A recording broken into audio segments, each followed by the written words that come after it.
आप सबसे मेरा अनुरोध है, शांत हो जाए। नेताजी का विभाजन बाकी है।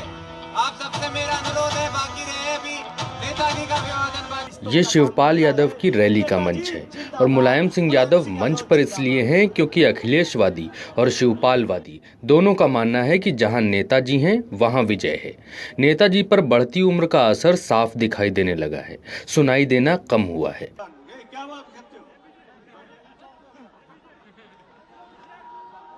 अब शिवपाल यादव की रैली के मंच पर चलिए। मुलायम सिंह यादव के गले में पड़ा हुआ गमछा देखिए, समाजवादी पार्टी का है। बाद में शिवपाल की पार्टी के गमछे से बदल दिया गया। मुलायम सिंह यादव जिंदाबाद। सारे उम्मीदवारों को जिता देना और समाजवादी पार्टी की सरकार बना देना। नेताजी बोलने के लिए खड़े हुए, शिवपाल के मंच से अखिलेश को जिताने की अपील करने लगे। मुलायम को तुरंत एक पर्ची लिखकर दी गई जिसमें शिवपाल के समर्थन की बात लिखी थी। मुलायम ने कहा, ठीक है, वही पढ़ रहे हैं। तो वो तो आपका मैं साफ कह रहा हूँ, अगर समाजवादी पार्टी को मजबूत कर लोगी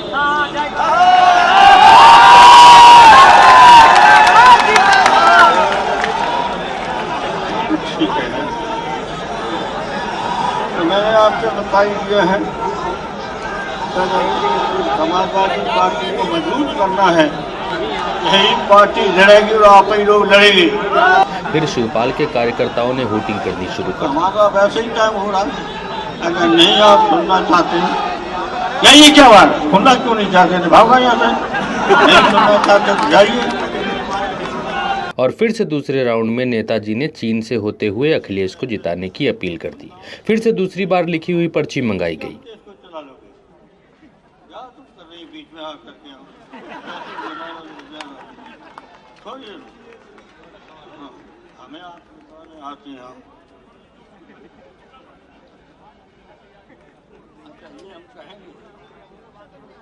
एक आंटी पर्ची लेकर आई। इस बार नेताजी ने दिल पर ले लिया। नेताजी ने मंच पर ही महिला कार्यकर्ता को डांट दिया।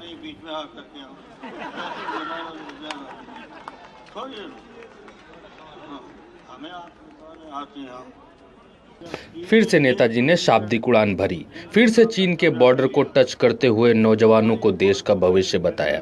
शिवपाल यादव नेताजी के पूरे भाषण के दौरान नेताजी के पास ही खड़े रहे। फिर नेताजी का हाथ अपने सिर पर रख लिया।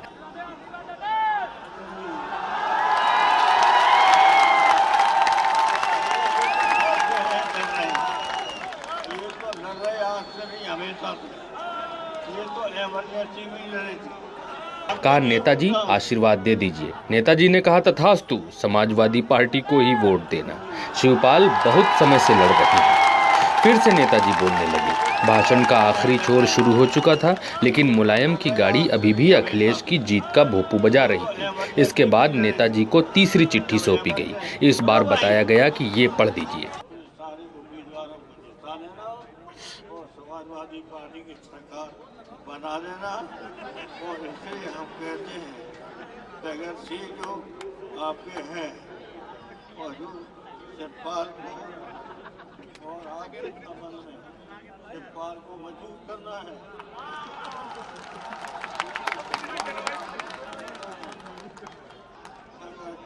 कोई नेता बनाना ही पड़ेगा। नेताजी ने जैसे ही ठीक ठीक फटे हुए पन्ने का हिस्सा पढ़ा, स्टेज पर सभी ऐसे झूम उठे जैसे सालों की तपस्या के बाद गंगा को धरती पर उतार लाए हों। भाषण खत्म हुआ। आयोजकों ने कुछ गलती होने पर माफी मांगने की अपील के साथ मेजबान होने का फर्ज अदा किया।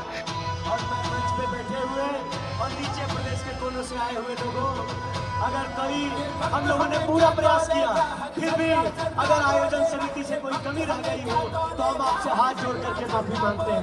मंच पर रहने वाले सभी आदरणीय, सभी सम्मानित नेताओं से और आए हुए प्रदेश के कोने कोने से हमारे आदरणीय सम्मानित लोगों से, अगर आयोजन समिति से जाने अनजाने में कोई कमी रह गई हो, कोई भूल रह गई हो तो हम हाथ जोड़ करके आपसे माफी मांगते हैं। नेताजी को भी देर हो रही थी, वो दिल्ली के लिए उड़ गए।